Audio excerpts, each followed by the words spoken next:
partout où vous nous joignez, mesdames, messieurs, bienvenue à cette édition du journal. Voici les grandes lignes. La toute première réunion du Conseil présidentiel d'éveil stratégique s'est tenue mardi à Kinshasa. Les points focaux des administrations et services étatiques y ont pris part. Les détails dans ce journal. Et puis dans les cadres de consultation, les présidents des assemblées provinciales ont échangé avec le chef de l'État. Ces derniers lui ont proposé de voir des sorties de crise en RDC. Voilà les principaux titres.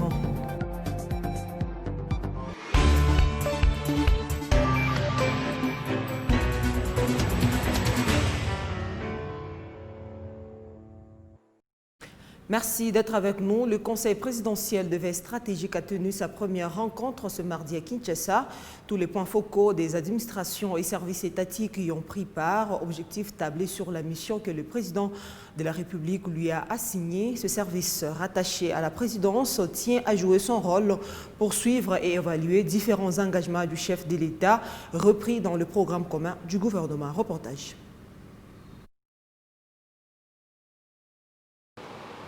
Créé en 2019 par ordonnance du président de la République afin de suivre et évaluer la mise en œuvre des engagements du chef de l'État repris dans le programme commun du gouvernement, le Conseil présidentiel d'éveil stratégique tient à mener à bien cette mission, lui assignée par Félix Tshisekedi. Et pour y arriver, le concours des points focaux des différentes administrations et services étatiques se veut très capital, raison de cette première réunion à la fois des prises de contact, d'informations et de clarifications. Mon entendement, les points focaux désignés sont des cadres qui seront pour le CPVS des points d'entrée pour faciliter la collecte de données en vue de l'élaboration des états des lieux dans un premier temps et par la suite pour l'évaluation de la mise en œuvre des 10 engagements par le gouvernement. Je souhaite que ce partenariat que nous démarrons ce jour soit exemplaire à tout point de vue. Cette collaboration aura comme premier défi la validation des états des lieux de la mise en œuvre des engagements du président de la République lors d'un atelier que le CPVS souhaite pouvoir organiser au courant du premier trimestre de l'année prochaine. Pour ces services techniques rattachés à la présidence de la République, la conjugaison d'efforts pour lutter davantage contre la pauvreté ou en RDC et les chevals de bataille du 5e président en vue de la matérialisation de sa vision programme. Le peuple d'abord. Et puis des membres de bureaux des différentes assemblées provinciales ont pris langue avec le chef de l'État. Dans le cadre des consultations, les speakers des élus provinciaux ont formulé des propositions de sortie de crise actuelle que traverse la République démocratique du Congo. Au sortir des échanges, ces représentants des organes délibérants ont salué l'initiative du chef de l'État. Suivez Louis Kamweni Tumbo, président de l'Assemblée du Lualaba, et Francis Chibalabala, vice-président de l'Assemblée de Kinshasa. Nous avons donc remercié cela. Entre autres cas, nous avons estimé que cette union sacrée devra être inclusive, en tenant compte notamment de tous les acquis de la coalition FCC-CACH qui ont visé, si vous voulez, le bien-être des populations congolaises. Après cela, l'ensemble du mot a tourné autour de 3 points essentiels. Le premier point concernait la situation des assemblées provinciales et leur rapport avec les gouverneurs des provinces. Le deuxième problème a concerné les situations de nos provinces respectives. Et le troisième point était les suggestions. J'étais très cordial avec le président de la République. Il s'est présenté en face de nous comme étant un père, étant donné que c'est aussi le père de la nation. Et le président nous a présenté la situation de manière globale, en peu de temps bien entendu, parce que c'est lui qui a initié les consultations et il en connaît les tenants et aboutissants. Il nous a résumé les faits et les problèmes, tous nous les savons. Donc il y a un malaise au sein de la coalition FCC-CACH et le président nous entend. De retour en province à l'Assemblée provinciale du Lualaba, il s'est tenu une séance de plénière axée sur l'audition et l'adoption du rapport de la commission chargée de réviser le règlement financier de cet organe délibérant. La dite séance a eu lieu le mardi 24 novembre. Jack Mayumpa pour le reportage. Voter les règlements financiers intérieurs de l'Assemblée provinciale du Lualaba et l'adoption de ces 41 articles portant règlement financier intérieur, c'est la matière qui a ouvert la plénière à l'Assemblée provinciale du Lualaba.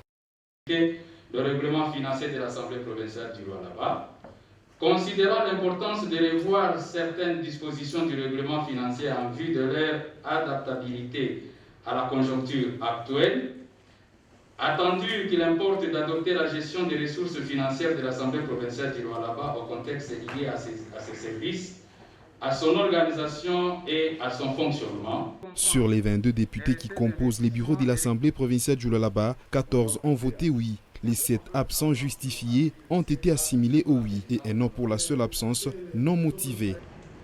Contre, abstention, article max, adopté. 21.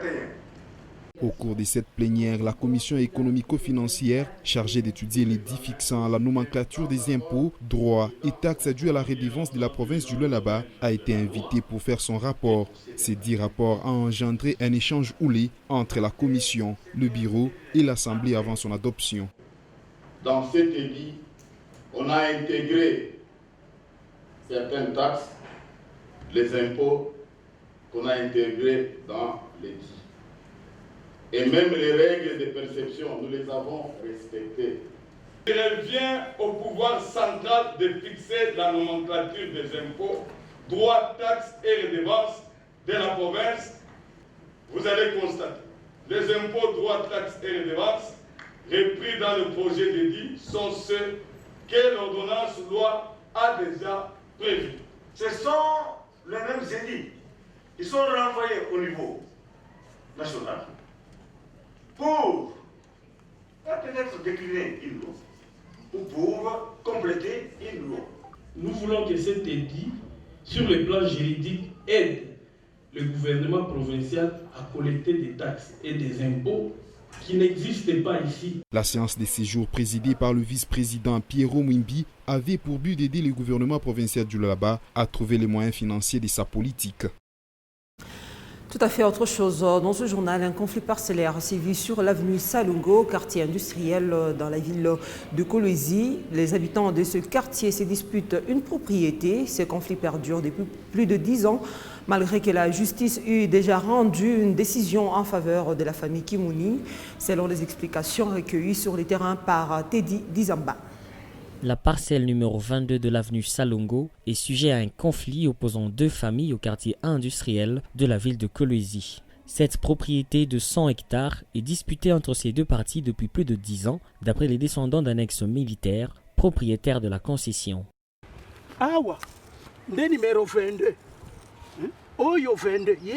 Ici c'est au numéro 22. Mais lui au milieu, il a construit sa maison et il a numéroté numéro 26. Est-ce que ça se fait?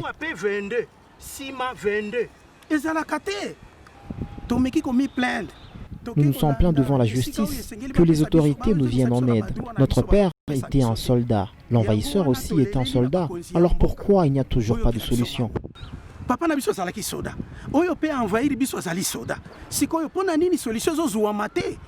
Après avoir tenté une action en justice, la famille Kimouni aurait eu gain de cause, mais aucune mesure n'aurait été prise pour le déguerpissement de la seconde partie. Comment pour une parcelle numéro 22, il peut sortir des documents numéro 26?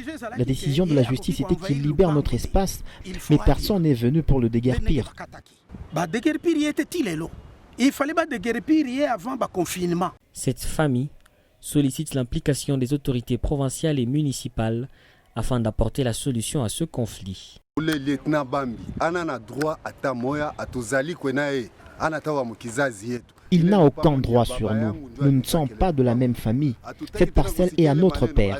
Qu'il dégage de notre parcelle.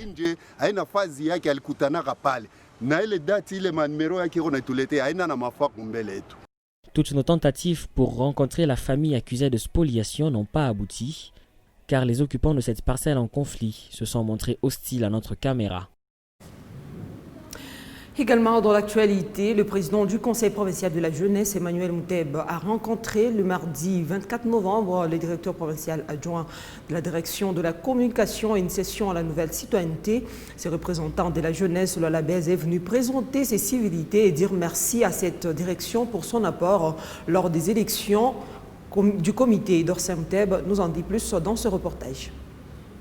Après son élection à la tête du Conseil de la jeunesse, le nouveau président n'est pas resté silencieux face à la direction provinciale de la nouvelle citoyenneté. Emmanuel Mouteb est venu dire merci au directeur provincial adjoint pour son implication dans ces élections. Ces coachings que vous avez fait, d'appeler tous les candidats, les faire comprendre qu'ils soient frères, qu'ils soient amis, qu'ils évitent les conflits, qu'ils évitent les tensions. Franchement, ça c'était très important. Et là, cela m'a poussé de venir vous dire merci, sincèrement merci. Il y avait les tensions dans la jeunesse, les candidats tel CC, tel candidat est appuyé par CC.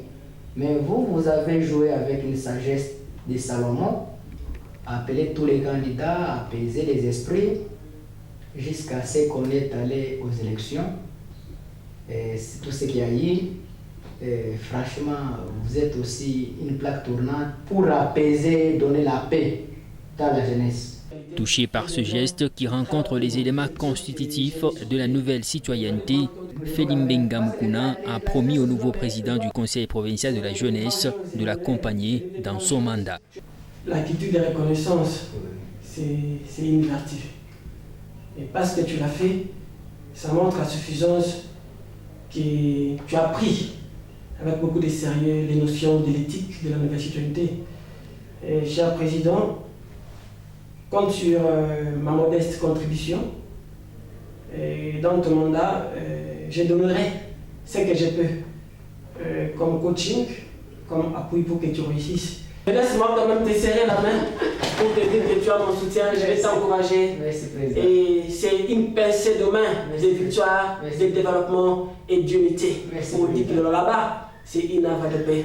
Et je compterai également sur ta contribution aussi à ce que les structures des jeunes se retrouvent par rapport au plaidoyer que tu auras amené auprès des différents décideurs. Défendre la cause de la jeunesse de la BES est la mission primordiale que s'est assignée le nouveau président du Conseil provincial de la jeunesse, Emmanuel Moutebiave.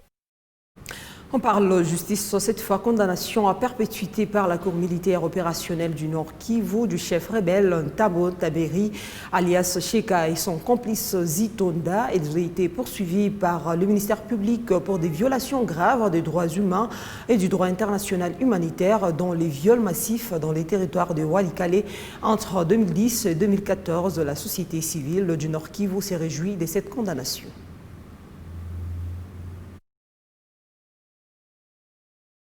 La justice n'a fait que dire le droit. Et nous aurions plus besoin de voir, parce que Tcheka a été condamné sur des motifs, on dit association des malfaiteurs, participation à un mouvement insurrectionnel, mais il est condamné presque seul. Où sont les autres pour former l'association? C'est ça le plus grand problème. Est-ce qu'il se donnait lui-même les armes? Est-ce qu'il trouvait lui-même les munitions et autre chose? Nous pensions que la justice devait aller au-delà jusqu'à dénicher tous ceux-là qui étaient dans des combines pour que Tcheka parvienne à réaliser les infractions pour lesquelles on est en train de les condamner. Donc à notre niveau, nous pensons que la justice devait élargir ses enquêtes pour rattraper tous ceux-là qui étaient dans des combines pour qu'on se rassure qu'il n'y aura pas commission. Parce qu'on risque de condamner une personne, mais les auteurs moraux de l'acte restent toujours impunis et ils peuvent encore appuyer d'autres initiatives pour continuer toujours la même chose. Imaginez-vous, Tcheka est en prison, mais à Walikale toujours, ça ne va pas. À Pinga, toujours ça chauffe. Et que donc, il faudrait que la justice aille dans le sens de toucher les causes réelles de cette insécurité. Il y a à saluer pour dire, bon, ok, l'individu qui était accusé de telles infractions a été condamné. Mais maintenant, il y a un défi majeur. Seul l'individu a été condamné pour un motif d'association de malfaiteurs, mais seul. Ça sera que l'association alors. C'est que les membres de l'association ne sont pas encore rattrapés. Et que donc, il y a lieu de fournir assez d'efforts pour que d'autres qui ont participé dans ces mouvements soient rattrapés et condamnés. Et en éducation, cette fois, l'Université de Kananga a lancé sur le marché d'emploi 178 lauréats le lundi 23 novembre à l'issue d'une double cérémonie marquant la clôture de l'année académique et la collation de grades. L'activité a été présidée par le secrétaire exécutif du gouvernement provincial. Ample détail avec Solène Toumba Moufika.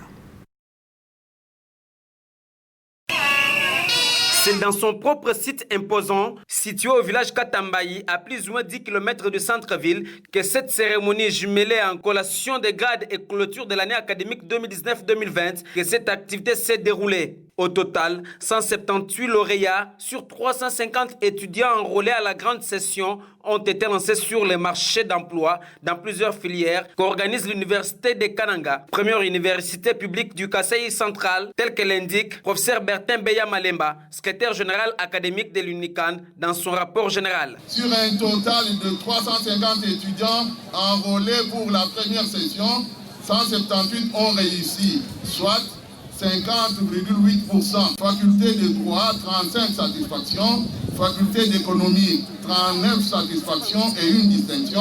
Faculté d'informatique, 33 satisfactions et 3 distinctions. Professeur Joseph Nsabwa Chaboukole, recteur de l'Université de Kananga, a, avant de féliciter le lauréat du jour, épinglé les facultés qu'organise l'UNICAN. L'Université de Kananga, UNICAN en sigle, organise 6 facultés, à savoir la faculté de droit, la faculté de médecine et école de santé publique, la faculté des sciences agronomiques, la faculté des sciences de l'information et des communications, la faculté des sciences informatiques, la faculté des sciences économiques et de gestion, la faculté des sciences sociales, politiques, administratives. Signalons que ce maître Jean-Claude Moupompa, secrétaire exécutif du gouvernement provincial du Kasaï central, qui a présidé l'activité en présence de plusieurs personnalités. Et avant de finir cette information, célébration mardi 24 novembre de la journée internationale de la Bible. À cette occasion, notre rédaction s'est interrogée sur la place de la parole de Dieu dans les églises de la RDC en général et celle du Lualaba en particulier. Abbé Patrick Moussouakeng répond à cette question dans ce reportage des Immaculée Boisseau.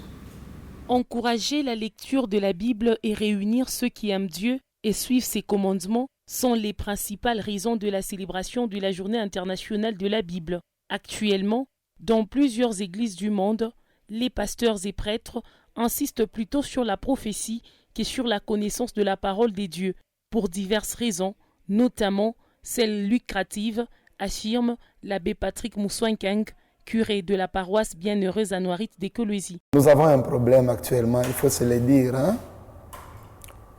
Je ne condamne pas seulement ceux-là qui vont suivre ces prophéties, mais je nous condamne aussi, nous, hommes de Dieu. Certains hommes de Dieu sont en train, je pourrais dire, de matraquer les autres psychologiquement.